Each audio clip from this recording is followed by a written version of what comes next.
देश की आर्थिक राजधानी मुंबई से शेयर बाजार की हर खबर लाइव CNBC आवाज न्यूज सेंटर से।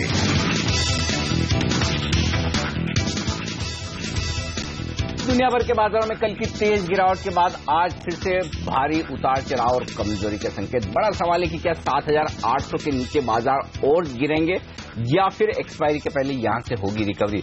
इस उतार चढ़ाव भरे बाजार में कैसे ट्रेड करें आप, क्या लेवल्स अहम है और कौन से सेक्टर स्टॉक्स पर रखें नजर, इस पर होगा हमारा खास फोकस। नमस्कार, मार्केट काउंटडाउन में आप सबका स्वागत है। मैं हूं अनिल सिंह। नमस्कार और मैं हूं हेमंत भाई। जी हां, कल हमने देखा 1-1.15 बजे के बाद जो भारतीय बाजारों में तेज गिरावट देखने को मिली, आप देखिए दिन के निचले स्तर पर जाकर समाप्ति हुई। 7,800 का स्तर भी इंट्राडे में निफ्टी ने तोड़ दिया। शुक्र है उसके थोड़ा सा ऊपर जाकर क्लोजिंग हुई है, लेकिन चिंताएं थी यूरोप से, चिंताएं थी डाउ फ्यूचर्स जिस तरह से खराब संकेत दिखा रहा था। 200 पॉइंट की गिरावट देखने को मिल रही थी कल जब भारतीय बाजार ट्रेड कर रहे थे डाउ फ्यूचर्स में। और देखिए इससे ज्यादा गिरे यूएस के मार्केट्स, उसके बाद वहां से थोड़ी रिकवरी भी देखने को मिली है। लेकिन मेटल्स, बैंकिंग स्टॉक्स ने कल भारतीय बाजारों में सबसे ज्यादा प्रेशर बनाने का काम किया। और क्या एक्शन रहा दुनिया भर के बाजारों में। चाइना का जो PMI डेटा आया है 7:15 बजे के बाद, उसने जरूर थोड़ा सा SGX निफ्टी को नीचे की तरफ खींचा। इस सब पर बात करने के लिए हमारे साथ जुड़ चुके हैं हमारे सहयोगी आशीष। आशीष, गुड मॉर्निंग। चिंता सबसे पहले चाइना के PMI डेटा से हम देख रहे थे 7 बजे SGX निफ्टी 5-7 पॉइंट ऊपर था और जैसे ही ये डेटा आया SGX निफ्टी पूरा रिवर्स हो गया। 40 पॉइंट तक की गिरावट देखने को मिल रही थी SGX निफ्टी में। इनफैक्ट इक्विटी ग्लोबली बड़े तगड़े प्रेशर में। आज सुबह आप सही कह रहे हैं, चाइना का मार्केट भी इनफैक्ट फ्लैटिश रुझान दिखा रहा था। अचानक वो भी 1.5% के आसपास करेक्ट होता हुआ नजर आया था शांघाई का इंडेक्स। ध्यान रखिए, वैसे एक और बात डाइजेस्ट करनी थी चाइना के मार्केट्स को। एक सेंट्रल गवर्नमेंट एंटरप्राइज ने जो कल बॉन्ड में डिफॉल्ट करने का खतरा या डर सामने आया था, उसको भी डाइजेस्ट करना था। और साथ साथ आज जब मैन्युफैक्चरिंग PMI के आंकड़े आए तो सिवियर कॉन्ट्रैक्शन वहां की अर्थव्यवस्था में देखने को मिल रहा है। 47 पे वो नंबर आता हुआ उम्मीदों से कहीं कमजोर और 6.5 साल के लोज पे वहां पे वो PMI डेटा रिपोर्ट किया गया है। तो सिवियर कॉन्ट्रैक्शन है। और जिस तरह के चाइना के ऑपरेट डेटा पॉइंट्स आ रहे हैं, उसके बाद आपने देखा होगा तमाम ग्लोबल एजेंसीज वैसे भी उस इकोनॉमी की ग्रोथ को लेकर जो फोरकास्ट है उसे पेयर ऑफ उसे लगातार कम कर रही है। और चाइना के इस डेटा के बाद हमने देखा एशिया कमजोरी के साथ, अच्छी खासी कमजोरी के साथ अब कामकाज कर रहा है। इनफैक्ट एशिया कमजोर इसीलिए भी है क्योंकि हमने वीक ओवरनाइट क्यूज पिकअप करें। ध्यान रखें, ग्लोबली प्रेशर है। कल हम जब मार्केट ट्रेड कर रहे थे भारतीय बाजार, तब आपने देखा होगा यूरोप के मार्केट्स प्रेशर में थे, तब हमने दबाव दिखाया। यूएस के फ्यूचर्स इंडिकेट करते कमजोरी के साथ ट्रेड। इनफैक्ट हमारे मार्केट्स बंद होने के बाद यूरोप में और तगड़ी पिटाई हुई, दिन के लोस पे जाके वो मार्केट्स क्लोज हुई। यूरोप में कल 3% के आसपास की कमजोरी थी। 3 स्पेसिफिक रीजंस थे। एक तो ऑटो मेकर्स वहां पे पिटाई झेल रहे थे। फोक्सवैगन मंडे को 18%, कल 20% टूटा।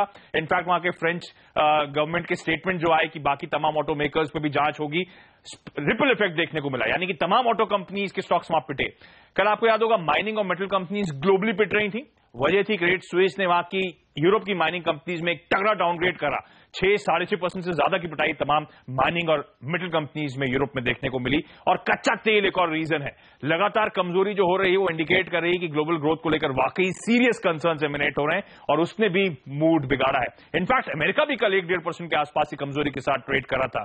अमेरिका तो अभी भी वो अनसर्टेनिटी के ओवरहैंग से उठ नहीं पाया जब से वो फेड का आउटकम आया है, जिसमें ग्लोबल ग्रोथ को लेकर कंसर्न्स हैं, जिसमें इनफैक्ट इस बात को लेकर भी कुछ संदेह हो रहे हैं कि अमेरिका की वाकई खुद की हालत कितनी इंप्रूव हो चुकी है। इसीलिए दुनिया भर में इस समय इक्विटीज पर अच्छा खासा प्रेशर है। और SGX निफ्टी जैसे आपने हाईलाइट करा था, कमजोरी के साथ ही इंडिकेशन सब देने लगा है। अब तो ऑलमोस्ट 1% के आसपास ही कमजोरी के इंडिकेशन। चाइना जितना नहीं गिर रहा उसके साथ तो दरअसल SGX निफ्टी गिर रहा है। आप देखिए दिक्कत चाइना में है। PMI वहां का खराब आया है। 1.5% की गिरावट के बाद वो थोड़ा रिकवर हुआ और इतनी गिरावट को दरअसल चाइना में गिरावट कहते नहीं जब तक 3-4% की गिरावट ना हो जाए। SGX निफ्टी ज्यादा घबरा रहा है और वो भी तब जबकि 2% कल हम ऑलरेडी गिर चुके हैं। तो इसमें कोई डाउट नहीं कि ओवर रिएक्शन काफी हद तक है, लेकिन ओवर रिएक्शन हमारा ही नहीं है। आप यूरोप को देखिए, 3% कल यूरोप भी गिरा है। लेकिन एक इंटरेस्टिंग बात जो मैं देख रहा हूं, हालांकि अमेरिकी बाजारों ने कल रिएक्शन दिया है इन सारी चिंताओं के बीच में, लेकिन मुझे लगता है अमेरिका में जो गिरावट की बड़ी वजह है वो फॉक्सवैगन की वजह से होती हुई दिखी और ऑटो स्टॉक्स की वजह से होती हुई दिखी है। चीन की भी अपनी दिक्कतें हैं, लेकिन जिस तरह से आखिरी 1 घंटे में अमेरिकी बाजार लो लेवल से रिकवर होते हुए दिखे, तो आज ग्लोबल संकेतों में मैं 2 चीजें पढ़ रहा हूं। पहली बात तो यह है कि सेकंड हाफ में यूरोप के बाजार कैसे खुलेंगे, क्योंकि अगर अमेरिकी फ्यूचर लोअर लेवल, अमेरिकी मार्केट लोअर लेवल से रिकवर होते हुए दिखे और यूरोप अगर 3-3% गिर चुका है, तो पूरी संभावना बनती कि चाइना की गिरावट अगर नहीं हो रही है तो फिर सेकंड हाफ में आपको यूरोप में थोड़ी स्टेबिलिटी लौटती हुई दिखे। मैं ये नहीं कह रहा कि वी शेप रिकवरी हो जाएगी, 2-2% बढ़ जाएंगे, लेकिन कम से कम आपके लिए गिरावट शायद कम होती हुई दिखे। तो पहला संकेत ग्लोबल मार्केट से आपको लेना है दोपहर के बाद यूरोप की ओपनिंग से। दूसरा संकेत लेना है चीन के बाजारों पर। चीन के मार्केट आप देखिए लगातार वोलेटाइल होते हुए दिखे हैं। पीएमआई डाटा, इसमें कोई डाउट नहीं कि 2009 के बाद के सबसे निचले स्तर पर है, लेकिन इनका अनुमान था बाजारों को कि इसी तरह के डेटा देखने को मिलेंगे। अब दो बड़ी चीजें हैं जिन पर नजर होनी चाहिए। एक, बाजार में तबका ये मान रहा है कि चीन में कभी भी युआन का डिवैल्यूएशन हो सकता है। लोग अपने अलग अलग अंदाजे लगाते हैं, 10% से लेकर 20% तक। इतना 10% और 20% युआन का डिवैल्यूएशन होना आसान बात नहीं है, और अगर ऐसा होता है तो फिर दुनिया भर में कुछ भी बचेगा नहीं, कोई मार्केट बचेगा नहीं, कोई एसेट क्लास बचेगी नहीं। तो वो बहुत एक्सट्रीम थिंकिंग है जो जनरली आप खराब माहौल में सोचते हैं, उस सोच को बंद करना चाहिए। दूसरी बात, जो चीन के राष्ट्रपति हैं शी जिनपिंग, उन्होंने कुछ देर पहले ही कहा, स्टेटमेंट दिया कि हम एक्सपोर्ट बढ़ाने के लिए डिवैल्यूएशन नहीं करेंगे। इसका मतलब यह कि डिवैल्यूएशन की संभावना से आप इनकार मत कीजिए, क्योंकि आप चीन पर पूरा भरोसा नहीं करते हैं वो क्या करने वाले हैं और क्या कहते हैं। लेकिन 10 या 20% का डिवैल्यूएशन हो जाएगा, वो एक्सट्रीम थिंकिंग है, उस पर भी नहीं जाना चाहिए। तो थोड़ा सा रैशनल थिंकिंग की जरूरत है। लेकिन जहां तक संकेतों का सवाल है, इसमें कोई डाउट नहीं, चीन जब तक कभी भी आपको झटके देता रहेगा। कल सुबह इस वक्त किसी ने नहीं सोचा था कि चीन के बाजारों की वजह से इतनी दिक्कत हो सकती है, लेकिन हुई है। तो चीन के बाजारों पर नजर रखना जरूरी, लेकिन मुझे ऐसा लग रहा है जिस तरह के संकेत दिख रहे हैं उन्हें देखकर शायद चिंताएं कम होती दिखे। चीन का अगर ओवर रिएक्शन नहीं और चीन के बाजार 1-1.5-2% की कमजोरी के साथ ही बंद हो जाए आज, तो फिर हो सकता है आपको यूरोप में एक पॉजिटिव ओपनिंग या फिर स्टेबल ओपनिंग होती हुई दिखे और फिर बाजार आपको रिकवर करते हुए नजर आए लोअर लेवल से। तो ग्लोबल मार्केट्स में ये संकेत। एक और बात यहां जरूर कहना चाहूंगा, चीन के संकेतों में एक चीज ध्यान रखें, 2 या 3 सेक्टर ऐसे हैं जिनमें बेहद सावधान रहना जरूरी है ट्रेडर्स को, खासतौर से ऐसे ट्रेडर्स जो रात भर अपनी पोजीशन रखकर दूसरे दिन के लिए लेकर जाते हैं। पहला है मेटल, दूसरा है टायर स्टॉक्स और तीसरा है टेक्सटाइल। अगर चीन में कोई भी नेगेटिव संकेत आते तो ये 3 सेक्टर ऐसे हैं जिन पर सबसे पहले दबाव बनता हुआ नजर आता है। मेटल तो बहुत ही क्लियर है, कल भी जिस तरह से गिरे हैं, लेकिन इन 3 सेक्टर्स में अगर आप पोजीशन रखें तेजी की तो बेहद सावधान रहें। हाँ, अगर आपकी दूसरी तेजी की पोजीशन है और हेजिंग करना चाहें तो शायद ये 2-3 सेक्टर आपके लिए बेहतर हो सकते हैं। बिल्कुल। अब तो साफ तौर पर कल भारतीय बाजारों का मूड खराब करने का जो ट्रिगर है वो यूरोप के बाजारों से मिला था और आज यूरोप के मार्केट्स की ओपनिंग फिर से काफी इंपॉर्टेंट हो जाएगी। लेकिन अनिल, एफआईआई का डेटा देखिए, 1050 करोड़ रुपए की कैश मार्केट में सेलिंग का नंबर और उसके चलते 500 पॉइंट सेंसेक्स का गिर जाना, तो ये दिखा रहा है कि डेप्थ बिल्कुल मिसिंग है। और जितना पहले डीआईआईज आगे चलकर खरीदारी कर रहे थे, उनकी सेलिंग को मैच करने की कोशिश कर रहे थे, एब्जॉर्ब करने की कोशिश कर रहे थे, वो थोड़ी क्षमता अब घटती हुई दिख रही है। केवल 400 करोड़ रुपए से कम की खरीदारी करी है डीआईआईज ने कल के बाजारों में। इसमें कोई डाउट नहीं कि डोमेस्टिक फंड्स के फ्लोज थोड़े धीमे पड़ते हुए दिखे। या तो ग्लोबल चिंताओं के बाद जो कुछ भी पैसा डोमेस्टिक मनी म्यूचुअल फंड में आ रहा था वो थोड़ा कम होता हुआ दिखा है, या फिर हो सकता है डोमेस्टिक फंड्स भी ये मानकर चल रहे हों कि चीन और अमेरिका में जो कुछ हो रहा है, जापान की अर्थव्यवस्था जिस तरह से काम कर रही है, हो सकता है कुछ और डाउन साइड रिस्क है और उस लिहाज से खरीदारी वो कम करते हुए दिख रहे हैं। लेकिन हेमंत, डेटा कल के उतने बुरे हैं नहीं जितने दिख रहे हैं। 1050 करोड़ की बिकवाली जरूर कैश मार्केट में की है, लेकिन ये बिकवाली स्टॉक्स की है। स्टॉक्स के सामने आप स्टॉक फ्यूचर्स को मैच करिए। स्टॉक फ्यूचर्स में 1250 करोड़ की खरीदारी हुई है और परसों भी जो आंकड़ा था वो खरीदारी का था। इसका मतलब क्या है? इसका मतलब साफ है कि एफआईज एक्सपायरी के पहले अपनी जो शॉर्ट पोजीशन थी स्टॉक फ्यूचर्स में वो कवर कर रहे हैं और सामने कैश में डिलीवरी छोड़ना है। अब कैश में डिलीवरी छोड़ना एक नेगेटिव जरूर है, लेकिन फ्रेश सेलिंग नहीं हो रही है। यहां पर आप देखें तो जो पोजीशन वायदा कारोबार की बनी थी वो सिर्फ रिवर्स होती हुई दिख रही है। और इंटरेस्टिंग रुझान जो मैं देख रहा हूं वो ये है कि जिस दिन बाजार तेजी से गिरता है उस दिन एफआईएस के आंकड़े आपको बड़े नजर नहीं आते वायदा कारोबार में खासतौर से। अब आप देखिए कल 600 पॉइंट की गिरावट में एफआईएस स्टॉक फ्यूचर्स खरीद रहे हैं 1250 करोड़ के। वही आपने 2 दिन पहले फ्लैट बाजार को देखा तो वहां पर बिकवाली के आंकड़े बड़े आते हुए दिख रहे हैं 1600-1800 करोड़ के इंडेक्स फ्यूचर्स में। इसका मतलब साफ है एफआईज बिकवाली कर रहे हैं लेकिन अपने लेवल से, और वो ट्रेडर्स के विपरीत जो ट्रेडर्स सोच रहे हैं उसके विपरीत ट्रेड करने की कोशिश कर रहे हैं। तो ऊपर के लेवल पर जाने पर ही एफआईज की बिकवाली का प्रेशर ज्यादा है बजाय नीचे के लेवल पर। ये एक संकेत साफ तौर पर दिखा है, क्योंकि कल आप देखिए इंडेक्स फ्यूचर्स में बिकवाली कितनी हुई है, सिर्फ 700 करोड़। सिर्फ 700 करोड़ से क्या बाजार 600 पॉइंट गिरना चाहिए? वो भी तब जबकि कैश मार्केट में जितनी बिकवाली की उससे ज्यादा स्टॉक फ्यूचर्स खरीद लिए और डोमेस्टिक फंड्स की बिकवाली तो है नहीं। तो फिर इसका मतलब साफ है कि कल का प्रेशर काफी हद तक ट्रेडर्स की तरफ से आया है, उन्होंने अपनी पोजीशन ज्यादा कम किए। हाँ, एफआईज की तरफ से अगर नेगेटिव रुझान के लिहाज से देखना चाहें तो एक ही आंकड़ा है, वो है ऑप्शंस का। ऑप्शन में 1463 करोड़ की खरीदारी एफआईज ने की और इसमें काफी कुछ उन्होंने पुट खरीदे हैं। तो साफ तौर पर एफआईज हेजिंग के लिहाज से ऑप्शंस में ट्रेड करना पसंद कर रहे हैं, और वो भी इसलिए क्योंकि जब एक्सपायरी के 2 दिन पहले आप ऑप्शंस की प्रीमियम में काफी कमी होते हुए देखते हैं, तो बजाय आप डायरेक्टली फ्यूचर्स में ट्रेड करें, ऑप्शन खरीद लें, प्रीमियम कम देनी होती है लेकिन आपकी हेजिंग हो जाती है। तो हेजिंग के लिहाज से एफआईज ऑप्शन खरीद रहे हैं, लेकिन कल के डेटा बिल्कुल भी उस लिहाज से बुरे नहीं है जैसा कि मार्केट था, बल्कि ये एक संकेत साफ मिल रहा है कि एफआईज अपने लेवल से बिकवाली कर रहे हैं और ऊपर के लेवल पर बिकवाली कर रहे हैं, बजाय इसके कि बाजार के 200 पॉइंट गिरने के बाद निफ्टी पर वो शॉर्ट कर रहे हैं। उतनी शॉर्ट्स नहीं बन रही, जो कुछ कल के शॉर्ट्स बने वो ट्रेडर्स की तरफ से ज्यादा है बजाय एफआईज के।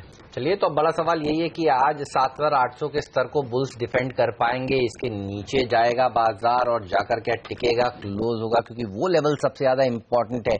इस सब पर बात करेंगे, बताएंगे आपको सीएनबीसी आवाज ने जो पोल कराया है उसमें क्या कह रहे हैं एक्सपर्ट्स, कहां होगी कल एक्सपायरी, ये सब देखिए उस पर।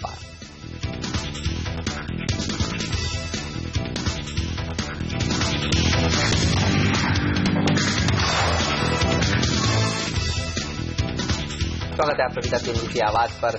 आप देख रहे हैं मार्केट काउंटडाउन और हम चर्चा कर रहे हैं संकेतों की जिससे आज भारतीय बाजार खुल सकते हैं। एफएनओ के संकेतों की बात करते हैं।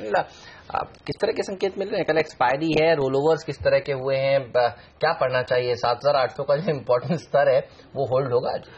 कहना मुश्किल है क्योंकि शुरुआत काफी नीचे होने के आसार दिख रहे हैं। तो अगर शुरुआत बहुत ज्यादा नीचे ना हो, 7800 के आसपास हो, तो फिर संभावनाएं बनती है। लेकिन जो संकेत वायदा कारोबार के दिख रहे हैं वो काफी मिक्स हैं। ऐसा नहीं कि सारे संकेत कमजोरी की तरफ हों। पहले स्टॉक फ्यूचर्स में देखिए, यहां पर 43 लाख शेयर ओपन इंटरेस्ट में घटे हैं। एफआईज की तरफ से दमदार खरीदारी हुई है, तो एफआईज ने काफी कुछ शॉर्ट कवरिंग की है और ट्रेडर्स ने अपनी थोड़ी सी तेजी की पोजीशन कम की, तो यहां पर संकेत नेगेटिव नहीं है।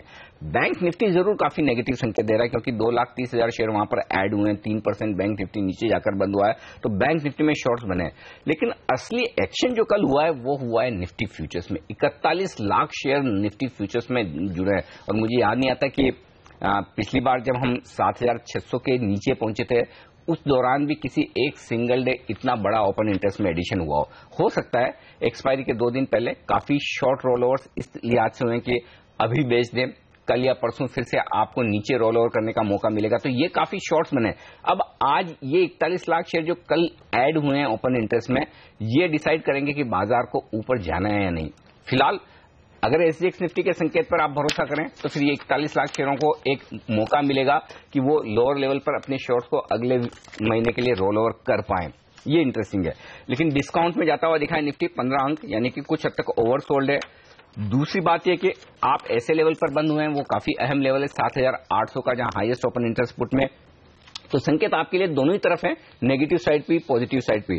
2 ऑप्शन के आंकड़े अहम है ट्रेडर्स के लिए आज के लिहाज से, और वो है 7,800 और 7,850। इन 2 स्ट्राइक प्राइस पर मिलाकर 17 लाख शेयर नए जुड़े हैं। तो बाजार के लिए काफी हद तक रेजिस्टेंस के लिहाज से जो कॉल राइटिंग हुई है वो इन लेवल पर हुई है। तो मिक्स से आंकड़े हैं, जहां एक और स्टॉक्स में उतनी मंदी नहीं दिख रही है लोगों को, एफआईज को, वहीं निफ्टी फ्यूचर्स में काफी शॉर्ट्स बनते हुए नजर आए। चलिए, तो इम्पोर्टेंट होगा देखना कि 7,800 के ऊपर या नीचे होती है इस सीरीज की एक्सपायरी। लेकिन आज के बाजार को किस तरह से ट्रेड करें? एक तरफ आप चाइना देखिए तो वो बाजार इतना नहीं गिरा है, लेकिन हम देखते हैं जनरली चाइना के पीएमआई डेटा पर दूसरे दुनिया भर के बाजार ज्यादा रिएक्ट करते हैं। तो आज के बाजार को किस तरह से अप्रोच करें? गैप डाउन खुलें तो क्या करें? देखिए, अब नेक्स्ट सपोर्ट जो निफ्टी पर दिख रहा है वो 7,650 7,700 की रेंज में है। तो अगर आज आप 40-50 पॉइंट नीचे खुल जाएं और ट्रेड करें, काफी देर टिक जाएं, तो इसका मतलब साफ है कि फिर आप उस रेंज की तरफ एक्सपायरी के पहले बढ़ रहे हैं। लेकिन अगर आप फ्लैट खुलें और उसके बाद आपके लिए आज जो सबसे अहम लेवल होगा वो लेवल नहीं है, वो रेंज है, और वो रेंज है 7,800 से लेकर 7,850 की। तो आज आपको ट्रेड कैसे डिसाइड करना है? 7,800 7,850 नो ट्रेड जोन है, और ये वो रेंज है जहां पर बुल्स और बेयर्स दोनों अपनी ताकत आजमाइश करेंगे। कोशिश करेंगे मंदी वाले ट्रेडर्स की 7,800 के नीचे रहे तो वो अपर हैंड है, उनकी जीत है। 7,800 के 50 के ऊपर निकले तो ही तेजी करने वाले ट्रेडर्स की जीत होगी। इस बीच में ये जो रेंज है इसमें कोई खास बदलाव होने वाला नहीं। अब 7,800 के लेवल की अहमियत इसलिए है कि 49 लाख शेयरों का ओपन इंटरेस्ट अब भी उस लेवल पर पुट में बना हुआ है। तो अगर आज आप गैप से खुल जाएं और उसके बाद उस लेवल के नीचे टिके हैं तो एक अनवाइंडिंग प्रेशर, यानी कि जिन लोगों ने पुट बेचे हुए, तेजी की पोजीशन बनाई हुई है, उन्हें डर लगेगा कि हमारी रिस्क खुलती हुई दिख रही है और रिस्क खुल रही तो फिर हम हमारी पुट की पोजीशन को बेचना कवर करना शुरू करें, यानी कि अपनी जो पोजीशन तेजी की बनी हुई है उसे छोड़ दें। तो ऐसे में इन लोगों का प्रेशर डिसाइड करेगा कि बाजार को किस तरह से ट्रेड करना है। तो हो सकता है फर्स्ट हाफ में आपको अनवाइंडिंग प्रेशर दिखे, लेकिन सेकंड हाफ में अगर यूरोप स्टेबल खुल जाता है जिसकी संभावनाएं दिख रही है तो फिर आपको लोअर लेवल से रिकवरी आ सकती है। लेकिन रिकवरी में फिर आप अब तेजी के मूड में तभी आए जब बाजार 7,900 के पार निकलकर टिक जाए, तब एक्सपायरी आप अच्छी होती हुई देखेंगे। अदरवाइज ऐसा लग रहा है जिस तरह के संकेत है 7,800 7,850 की रेंज में एक्सपायरी होगी। एक संकेत साफ है ट्रेडर्स के लिए, वो ये कि आपको ओवरनाइट पोजीशन नहीं रखनी है। अगर आप ट्रेड करना ही चाहते हैं तो इंट्राडे ट्रेड करें, बेहद स्ट्रिक्ट स्टॉप लॉस के साथ ट्रेड करें और कॉन्ट्रा ट्रेड लेकर ट्रेड करें। बाजार की चाल के विपरीत ट्रेड करेंगे तो ही शायद आप पैसा बना पाएंगे। तो अहम लेवल का इंतजार करें, 7,650 7,700 आपके लिए बेहद स्ट्रॉन्ग सपोर्ट जोन है। लगता नहीं एक्सपायरी उसके नीचे होनी चाहिए अनलेस कि ग्लोबली कुछ बहुत बड़ा हो जाए। ऊपर की तरफ 7,850 के पार निकलने के बाद आप शॉर्ट कवरिंग और अच्छी तेजी की उम्मीद कर सकते हैं। ऑलराइट, चलिए लेते हैं इसी नोट पर एक छोटा सा ब्रेक के बाद आपको बताएंगे कौन से वो टॉप 10 स्टॉक्स हैं जहां पर आज आपकी नजर जरूर होनी चाहिए। आप देखते रहिए CNBC आवाज।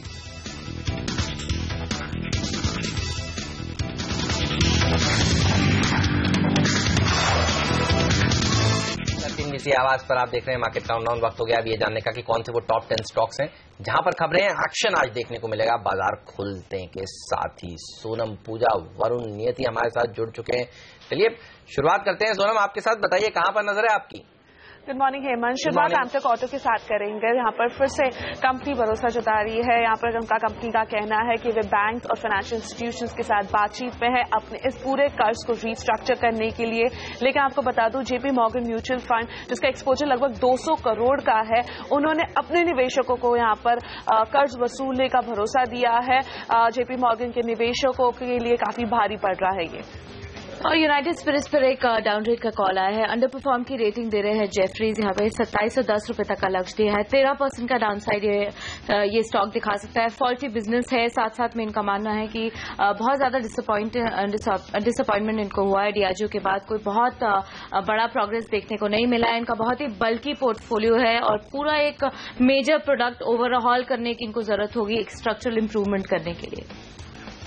वीजा स्टील की बात करें तो यहाँ पर लेंडर्स ने कंपनी को दिए गए कर्ज का एक बड़ा हिस्सा एसडीआर के तहत अब इक्विटी में कन्वर्ट करने का निर्णय बनाया है और सूत्रों का यहाँ पर कहना है कि वीजा स्टील को ब्राजील की एक स्टील मेकर कंपनी खरीद सकती है। यहाँ को बता दें कि कंपनी पर इस वक्त जो कुल कर्ज है वो 3,000 करोड़ के आसपास का है। इसके अलावा L&T हलोल शामलाजी टोलवे जो कि L&T इंफ्रास्ट्रक्चर डेवलपमेंट प्रोजेक्ट की एक होल्डी ओन्ड सब्सिडरी है, उन्होंने अपने 1,014 करोड़ के पेमेंट पे डिफॉल्ट कर दिया। दरअसल इनको लेंडर्स को अगस्त में पेमेंट करना था और दरअसल टोल कलेक्शन बरोबर नहीं होने के कारण इन्होंने डिफॉल्ट किया और दरअसल L&T डेवलपमेंट इंफ्रास्ट्रक्चर प्रोजेक्ट की दूसरी कंपनी है जिसने डिफॉल्ट कर दिया है। अब बात करते हैं फंड एक्शन की। यहाँ पर यूनाइटेड स्पिरिट्स में एक फंड एक्शन देखने को मिला है। क्रेस्टा फंड की तरफ से करीब 1.62 लाख शेयर्स की बिकवाली हुई है 31-35 रुपीज प्रति शेयर पर। वहीं एरिस्का इन्वेस्टमेंट फंड ने कंपनी के करीब 1.62 लाख शेयर्स 3135 रुपए प्रति शेयर पर खरीदे। सेनेटर का काउंटर फोकस में रहेगा जब वित्त मंत्री के आश्वासन के बावजूद टैक्स मामला अब सुप्रीम कोर्ट में चला गया है। यहाँ पे IT डिपार्टमेंट्स की अपील पर ही सिनोफी का ये पूरा टैक्स मामला कोर्ट में है, जहाँ पर IT डिपार्टमेंट लगभग 1,060 करोड़ रुपए के टैक्सेस रिकवर करना चाहती है इस फ्रेंच कंपनी से, जहां पर कंपनी ने 2009 में हैदराबाद बेस्ड सैंटा बायोटेक्निक्स को खरीदा था। भेल का आउटलुक क्रिस्टल जो क्रेडिट रेटिंग एजेंसी है उसने डाउनग्रेड कर दिया है। स्टेबल सी इसकी रेटिंग घटाकर इन्होंने नेगेटिव की कर दी है। पावर सेक्टर के ओवरहैंग्स आगे भी जारी रहेंगे। लॉन्ग टर्म बैंक फैसिलिटीज यहां पर रिस्क में है, इसलिए इसको घटा करके नेगेटिव में कर रहे हैं। इसके अलावा टाइड वाटर ऑयल इस कंपनी में स्टैंडर्ड ग्रीसेस और जेनस दरअसल एक ओपन ऑफर ला रहे हैं 26% स्टेक एक्वायर करने के लिए। ये जो ओपन ऑफर है 16,632 रुपए प्रति शेयर के रेट पे आएगा, यानी कल के क्लोजिंग से करीब 2.43% डिस्काउंट पे ये ओपन ऑफर लाया जा रहा है। और फाइनली बजाज ऑटो के काउंटर पर भी खास नजर होनी चाहिए, जहां पर कंपनी ने अनाउंस किया है कि वे अपने RE60 क्वाड्रोसाइकिल को लॉन्च करने वाले हैं सितंबर 25 तारीख को। और यहां पर कंपनी ने रिवील किया था इस प्रोडक्ट को जनवरी 2012 में। 2013 में सरकार की तरफ से मंजूरी भी मिल गई थी, लेकिन काफी सारे लीगल इश्यूज की वजह से ये प्रोडक्ट लॉन्च नहीं हो पा रहा था। आपको बता दूं, कंपनी ने इस प्रोजेक्ट पर लगभग 550 करोड़ रुपए का निवेश किया है और कंपनी के पास सालाना लगभग 60,000 यूनिट्स का उत्पादन करने की क्षमता है। और अगस्त का DGCA ने एक डेटा निकाला है, जो सीट लोड फैक्टर होता है, यानी कि यात्रियों की जो संख्या बढ़ने या घटने की जो डेटा होता है, उसमें स्पाइस जेट ने यहाँ पे टॉप किया है पूरे चार्ट को। 92% इनका सीट लोड फैक्टर हो गया है, जहां 21% की ही डोमेस्टिक एयर ट्रैवल ग्रोथ हुई थी, उसके मुकाबले 92% का एक जंप है। इंडिगो का यहाँ पे नंबर इस बार तीसरा आया है। तो स्पाइस जेट के काउंटर पर भी रहेगी नजर, जहां पर डिस्काउंट फेयर के बाद लोड फैक्टर बढ़ता हुआ नजर आ रहा है लगातार दूसरे महीने। लेकिन बाकी स्टॉक्स भी एक्शन में रहेंगे। शुक्रिया आप सबका हमारे साथ ये जानकारी शेयर करने के लिए। लेंगे एक ब्रेक और ब्रेक के बाद हमारे साथ जुड़ेंगे एक्सपर्ट्स, जानेंगे उनसे बाजार और इन सारे शेयरों पर राय। हमारे साथ होंगे राजेश सातपुते, गौरांग शाह और सुमित बगड़िया इस छोटे से ब्रेक के बाद।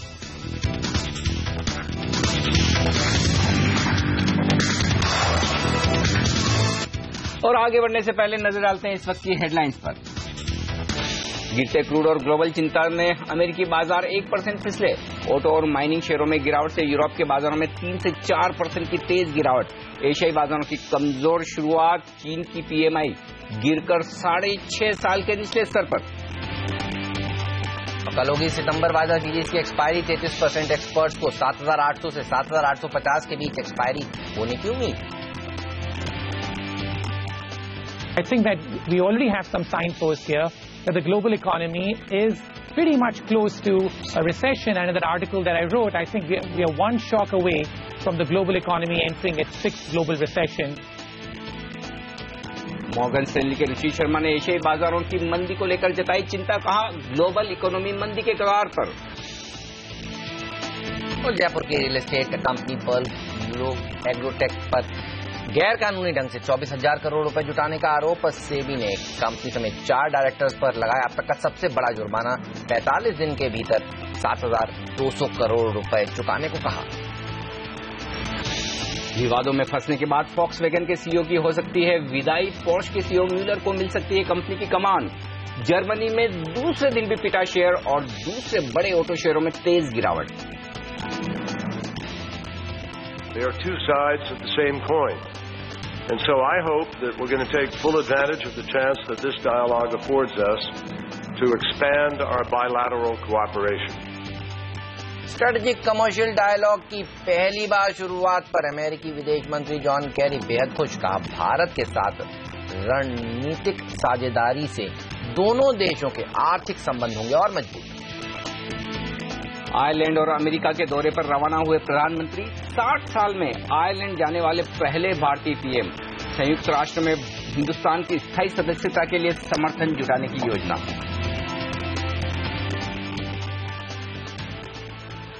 और आज किस तरह का रहेगा ट्रेडिंग सेशन? एक्सपायरी के ठीक एक दिन पहले दुनिया भर के बाजारों में जबरदस्त कमजोरी और उतार चढ़ाव का माहौल। अब बड़ा सवाल है कि भारतीय बाजारों में भी क्या वही ट्रेंड रहेगा या फिर एक्सपायरी के पहले कुछ रिकवरी, कुछ शॉर्ट कवरिंग के आसार बन सकते हैं। SGX निफ्टी बता रहा है जबरदस्त कमजोरी। हमारे एक्सपर्ट्स हमारे साथ जुड़ चुके हैं तकनीकी राय देने के लिए। मंगल केशव सिक्योरिटीज के सीनियर एक्सपर्ट राजेश सातपुते हमारे साथ हैं। गौरांग शाह हमारे साथ जुड़ चुके हैं फंडामेंटल राय देने के लिए vice president Geojit BNP Paribas के। वहीं चॉइस ब्रोकिंग के एसोसिएट डायरेक्टर सुमित बगड़िया भी हमारे साथ हैं वायदा कारोबार की रणनीति हमें बताने के लिए। आप सबका स्वागत है CNBC आवाज पर। पहली राय तो गौरांग आप ही के साथ शुरुआत की जाए कि ये हो क्या रहा है दुनिया भर में? लगता है थोड़ा माहौल सुधरे और फिर से जोर से झटका चीन से लगता है, और इस बार तो फॉक्सवैगन ने भी अच्छा खासा मूड खराब किया है। कैसे ट्रेंड को पढ़ें? क्या यही समझना ठीक है कि ग्लोबल मार्केट्स बेहद कमजोर स्थिति में है और ऐसे में भारतीय बाजारों के लिए ऊपरी लेवल पर टिकना बहुत मुश्किल है? सुप्रभात अनिल जी। आश्चर्य की बात हमारे लिए तो नहीं है, क्योंकि हमने पिछले हफ्ते आप ही के CNBC आवाज चैनल पर और आपकी सहयोगी चैनल CNBC बाजार पर ये कवायद की थी कि अगर 8,000 के करीब मुनाफा बांधना है, छोटी मध्यम अवधि का नजरिया है, तो आपको मुनाफा बांधना चाहिए। और ऐसे कोई आसार हमें नजर नहीं आ रहे थे घरेलू स्तर पर अगर आप आंकड़ों की बात करें या फिर विदेशी संकेतों की भी बात करें, विदेशी बाजारों की भी बात करें आप अनिल जी, तो वहां से ऐसे कोई आसार नजर नहीं आ रहे थे कि हमें यहां से और ऊपर के तरफ के दायरे 8,000 के ऊपर के देखने मिलेंगे। हालांकि काफी लोगों की ये राय थी 8,100, 8,200, कुछ लोगों ने 8,300 तक की भी कवायद की थी। लेकिन हमारा मानना है कि जो संकेत यहाँ पर है और जो घरेलू संकेत उभर करके आएंगे आने वाले समय में, मिसाल के तौर पर बहुत ही जल्द आपको ये एक्सपायरी कल खत्म होने के बाद अगले हफ्ते आरबीआई की क्रेडिट पॉलिसी, उसके पश्चात तिमाही नतीजे और एक सबसे बड़ा मेरे ख्याल से जो संकेत होगा वो है बिहार के चुनाव और उसके पश्चात वो नतीजे। मेरा ये मानना है अनिल जी कि यहाँ से गिरावट शायद और गहरी हो सकती है और हमने ये कवायद की थी, एक दायरा है निफ्टी का और वो दायरा होगा नीचे की तरफ 7,600, 7,700 और ऊपर की तरफ 7,950 और 8,045 से 8,050 के आसपास।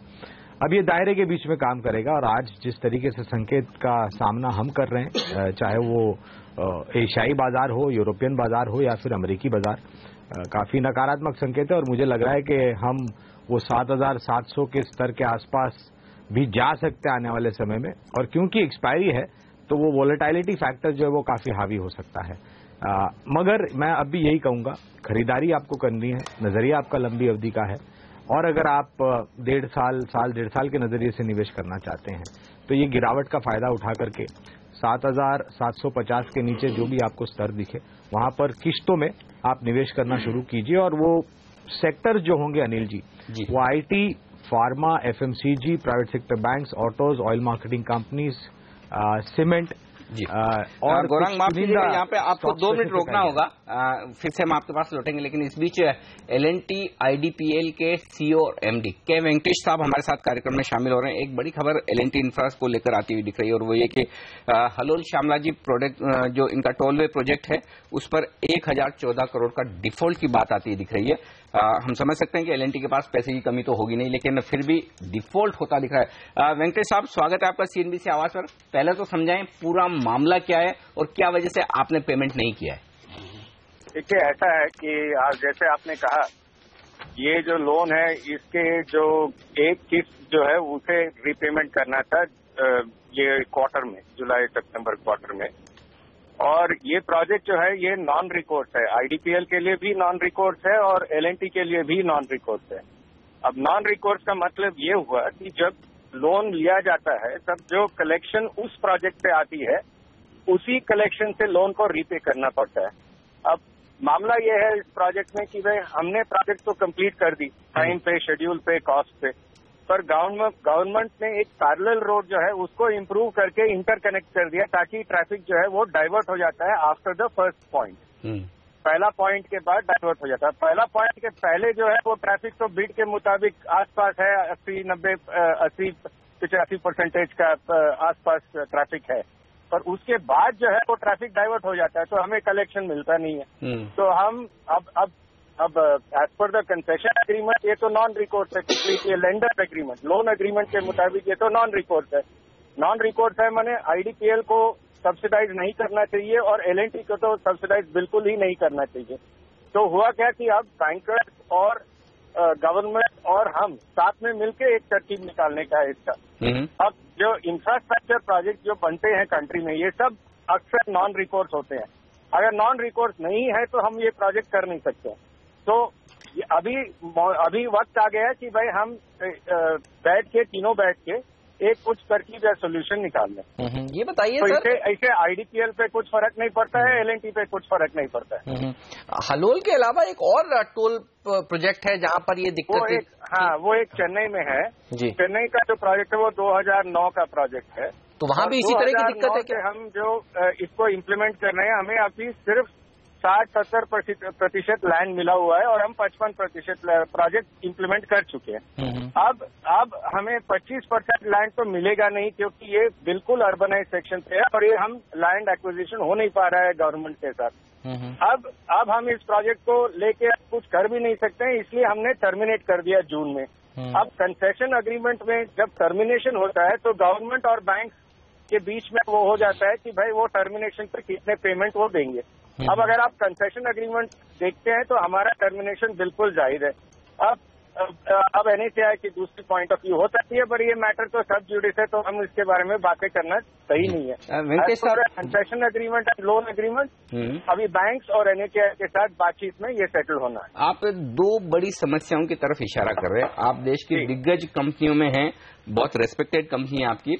पहला तो ये कि जिन कंडीशंस पर हाईवे प्रोजेक्ट्स बन रहे हैं, सरकार उन कंडीशन को फॉलो नहीं कर रही है। नॉन कोर्स, जैसा कि आपने कहा कि ट्रैफिक डाइवर्ट करने का रूल सरकार ने बना दिया, उससे नुकसान हो रहा है। नहीं, उन्होंने ट्रैफिक डाइवर्ट करने का रूल नहीं बनाया, एक रोड बनाया जिससे मेरे कहने का मतलब वही है कि जिससे आपके रेवेन्यू पर नुकसान हो रहा है। दूसरा प्रोजेक्ट जो चेन्नई की बात कर रहे हैं, वहां पर लैंड एक्विजिशन में दिक्कत हो रही है। मुझे ये बताएं कि इतनी बड़ी कंपनी होने के नाते आप क्या कहेंगे, क्या कुछ सरकार की तरफ से करने की जरूरत है? नहीं तो फिर आप इस तरह के प्रोजेक्ट अगली बार लेंगे क्यों? नहीं, हम तो ले नहीं सकते हैं इस तरह के प्रोजेक्ट, और अगली बार तो हमारा ड्यू डिलिजेंस और बहुत सख्त होगा। अब हम क्या करेंगे? अब सरकार और हम तो कॉन्स्टेंटली बातचीत करने में है, सरकार भी ढूंढ रही है सोल्यूशन ऐसे प्रोजेक्ट के लिए, और हम भी मदद कर रहे हैं उनको ढूंढने के लिए। पर जब हम लोन लेते हैं तो नॉन रिकोर्स जब है, तो उसके बाद हम कुछ भी नहीं कर सकते हैं उसके बारे में। लेकिन अब इन सब चिंताओं के चलते इकरा ने, एक रेटिंग एजेंसी ने आपकी जो रेटिंग है इन दोनों ही प्रोजेक्ट्स पे टोल बेस पर, उसको घटाकर डी कर दिया है। इससे किस तरह का इम्पैक्ट पड़ेगा आपकी कंपनी पर, अगर वो हमें शेयर कर सकें सर? जी, ऐसा है कि उस एसपीवे पे असर पड़ सकता है, पर L&T IDPL पे या L&T पे कोई असर नहीं पड़ सकता, क्योंकि हम नॉन रिकोर्स का प्रिंसिपल एस्टैब्लिश कर रहे हैं।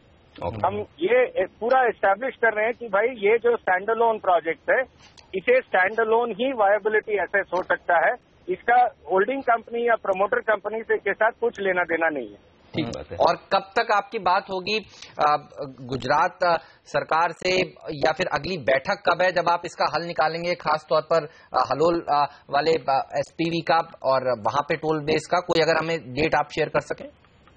वैसे तो मैं ये कह सकता हूँ कि भाई हर हफ्ते हम मिलते हैं, हर हफ्ते हम सोल्यूशन निकालते हैं। गवर्नमेंट ऑफ गुजरात भी देख रही है कि भाई कैसे हमें मदद किया जाए, तो ये तो बातचीत चलती रहती है। अब शायद और जोर से चलेगी, और शायद 3-4 महीने में एक सोल्यूशन निकल आएगा। ओके। और फिर ये देखिए, ये सब रीपेमेंट जो है वो 10-15 साल के ऊपर है। तो ये तो हलोल में आप आशावादी हैं, चेन्नई वाले प्रोजेक्ट पर आपको आशा बहुत कम है, राइट? हाँ, मैं तो हलोल में आशावादी हूँ, और चेन्नई प्रोजेक्ट तो खैर टर्मिनेशन तो हो चुका है। अब टर्मिनेशन के बाद जो बातचीत चलना है वही चलना है। ऑलराइट, चलिए बस शुक्रिया आपका इस जानकारी के लिए।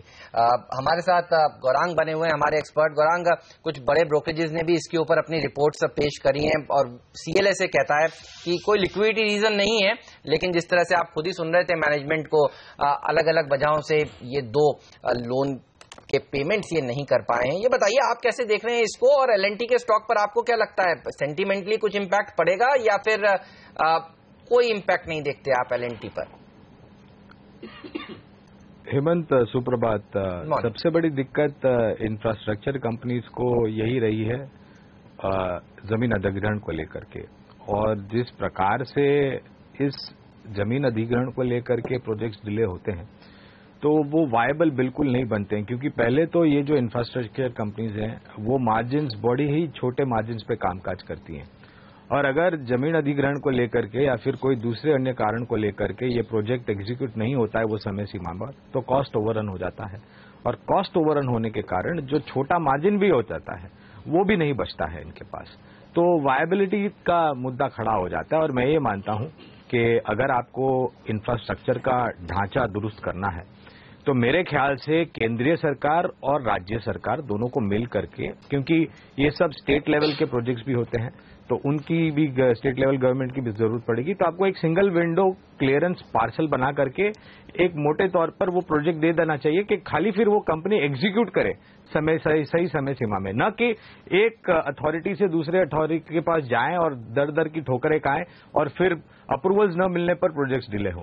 तो मैं ये मानता हूं कि ये दिक्कतें दूर करने के लिए एक सिंगल विंडो क्लियरेंस होना बहुत जरूरी है, और अगर आपको अपना जो विकास दर ऊपर लेके जाना है, तो जो वित्तीय ढांचा है इंफ्रास्ट्रक्चर का, उसमें बहुत ही बड़ी किल्लत है, और अगर आपको वो विकास दर हासिल करनी है तो आपको अपना जो इंफ्रास्ट्रक्चर ढांचा है उसको दुरुस्त करना पड़ेगा। जी, तो ये राय आती है। लेंगे एक छोटा सा ब्रेक के बाद लौटेंगे। अब फोकस होगा हमारा निफ्टी, बैंक निफ्टी की रणनीति पर और साथ ही कुछ स्टॉक्स पर बात करेंगे हमारे एक्सपर्ट से बताएंगे।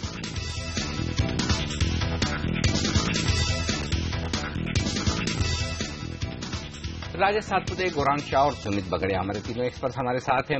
ये बताएं राजेश, चार्ट्स पर क्या सिचुएशन है? अब निफ्टी पर बड़ा स्ट्रॉन्ग सपोर्ट के लेवल्स के आसपास दिख रहा है आज के लिए, क्योंकि फिर से कमजोर शुरुआत के संकेत है। इनफैक्ट हो ये रहा है कि गिरावट कहीं थमने का नाम नहीं ले रही। एसजेएक्स निफ्टी अब देखिए 7700 के आसपास आता हुआ दिख रहा है। अनिल जी, लास्ट वीक भी हमारी यही बात हुई थी कि बाजार सेल ऑन राइज ही है, और इनफैक्ट फेड के डिसीजन के बाद हमने 2 दिन बाजार को एक स्टेबल होते हुए देखा। We are expecting, we are hoping कि मार्केट अच्छा है। मार्केट इसलिए टिका हुआ था कि मार्केट में एक गैप हुआ था, निफ्टी में एक गैप था करीबन 80 to 50 लेवल तक। मुझे लग रहा था कि वो गैप भर सकता है क्या, क्वेश्चन मार्क था, लेकिन स्टॉक्स में वो स्ट्रेंथ नहीं थी। अगर हम देखें तो 8050 का जो रेजिस्टेंस था वो बैरियर के तौर पे, यानी एक सप्लाई पॉइंट के तौर पे उभर के आया, और हमने देखा बाजार वहां से पलटा। मुझे लगता है कल के लिए जो इम्पोर्टेंट लेवल था वो था 7800, 7770। ये लेवल पूरा जो सीरीज है ये सीरीज में चला है।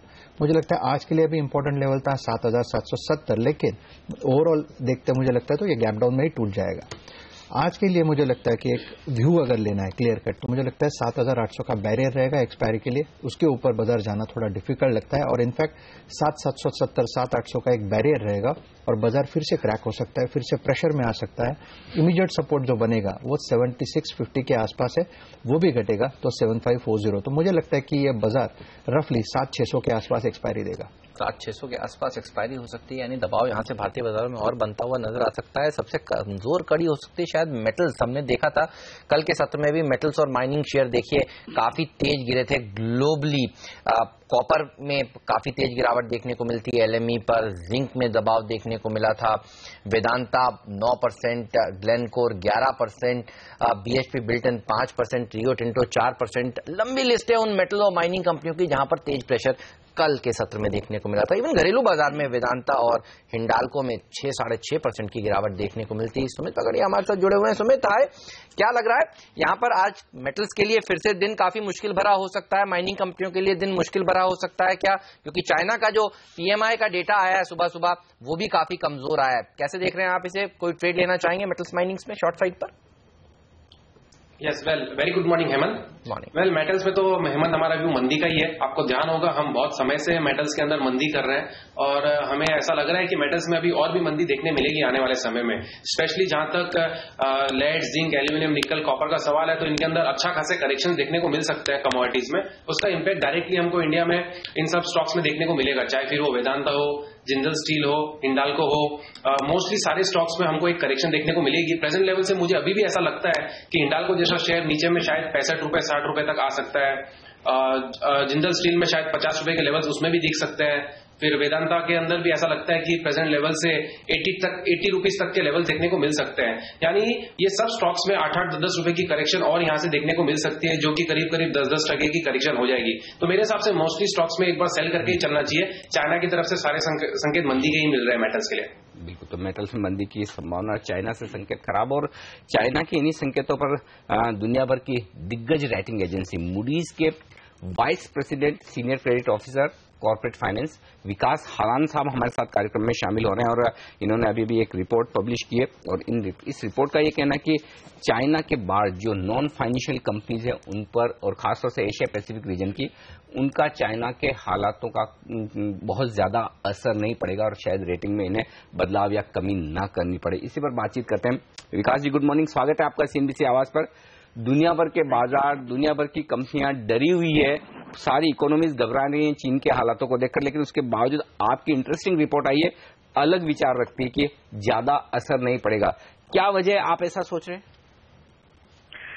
So the reason for that is 10% or less of our rated universe of 300 companies in Asia Pacific have exposure to China of less than 15%. So, which means that 15% of the revenue or less is derived for 90% of the companies that we rate in China, in Asia Pacific, excluding China. But having said that, there are a lot of companies who do not derive revenue directly from China, have indirect exposure, and those sectors are oil and gas, metals and mining, coal, steel. These are the sectors which are largely commodity sectors, and China has been consuming, upward of 50% for metals and mining companies, which we think, and coal and steel companies, so which we think will be the most exposed from an indirect exposure because of lower offtake from China and having a knock-on effect on prices because of that. Oil and gas, China consumes less than 15% of total global oil, so we think the impact will be less, but still will be felt of a China slowdown on these companies. So our headline does say that impact is less, but if you look at indirect exposure, the impact will be high for the sectors that I mentioned.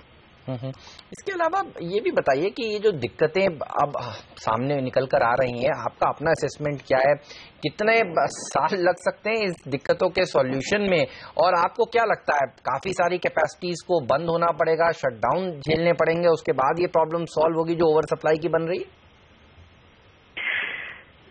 So our projection for GDP growth in China is for next year going down to 6.3%. It is 2016. 2015 we are still maintaining 6.8%, and beyond 2016 we are saying the growth rate will be about 6%. So there is a significant slowdown, but having said that, 6% is still one of the highest growth rates for any developed economy in the world. And we think slowdown aside, China's growth will remain healthy. Yes, there will be some rebalancing of the capacities, but it will be absorbed if they do not, add more capacity going forward. So, because the growth is positive, it will catch up with the capacity addition that has already taken place, provided no further capacity addition comes online. Okay Vikas ji, बहुत बहुत शुक्रिया आपका हमारे लिए वक्त निकाल कर अपनी रिपोर्ट पर आज बातचीत करने के लिए। तो साफ तौर पर विकास आलान ये कहते हैं कि जो गैर चाइनीज कंपनियां हैं, यानी कि चीन के बाहर की जो कंपनियां हैं, उन पर बहुत ज्यादा असर नहीं पड़ेगा, क्योंकि डायरेक्टली जिन कंपनियों को वो ट्रैक करते हैं, जिनकी रेटिंग वो करते हैं, उनका ज्यादा एक्सपोजर चीन में नहीं है। लेकिन इनडायरेक्ट एक्सपोजर के लिहाज से कई सारे सेक्टर्स जो उन्होंने गिनाए हैं, मेटल, कोल, माइनिंग, मिनरल्स, ये सारे ऐसे हैं, ऑयल एंड गैस, जिनका असर होना है। तो असर तो होगा, हेडलाइन ऐसा दिख रही है कि शायद असर ना हो, लेकिन इनडायरेक्ट असर होना लाजमी है। लेंगे एक छोटा सा ब्रेक, और ब्रेक के बाद लौटेंगे तो बाजारों के खुलने की होगी तैयारी। SGX निफ्टी 7700 के आसपास खुलने के दे रहा है संकेत। कैसे खुलेंगे बाजार, रुपए की ओपनिंग पर होगी नजर, लेकर आएंगे पहला सौदा इस छोटे से ब्रेक के बाद।